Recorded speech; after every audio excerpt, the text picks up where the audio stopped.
Le jour où l'arc Otsutsuki va sortir dans le manga Boruto Blue Vortex, les retournements de veste seront nombreux. Les gars, on n'a eu qu'un avant-goût des Otsutsuki. On a eu premièrement l'arrivée de Momoshiki Otsutsuki et Kinshiki Otsutsuki sur Terre. Naruto et Sasuke ont éteint Momoshiki Fused et Boruto l'a terminé pour de bon. Ensuite, on a eu l'apparition de Ishiki Otsutsuki. Cet Otsutsuki jouait clairement pas dans la cour des petits. Il a tabassé Naruto et Sasuke d'une manière. On était tous choqués de cette fumée. Ishiki s'est par la suite fait prendre toute son espérance de vie par Naruto mode Baryon et il a fini par mourir. Et beaucoup pensent qu'après Ishiki et Otsutsuki c'était terminé. Mais les gars, le chapitre 35 de Boruto nous montre clairement que c'est très loin d'être fini. Sasuke arrive à pénétrer dans la dimension où était enfermé Jubi et il tombe sur un mur avec des motifs inscrits. Les deux premiers motifs représentaient Momoshiki et Kinshiki. Les deux autres représentaient Kaguya et Ishiki. Mais les deux derniers motifs sont détruits. Qui sont ces deux derniers Otsutsuki? Pourquoi sont-ils effacés? Y a-t-il un rapport avec Shibai? Les fans de Boruto, on n'est tellement pas prêts pour la suite. En plus, on sait qu'une hiérarchie existe entre les Otsutsuki. Momoshiki qui est supérieur à Kinshiki a pu le dévorer sans que Kinshiki s'y oppose. Imaginez que pour l'arrivée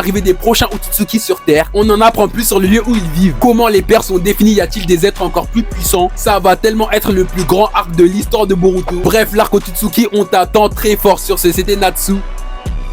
Et à bientôt les shinobi.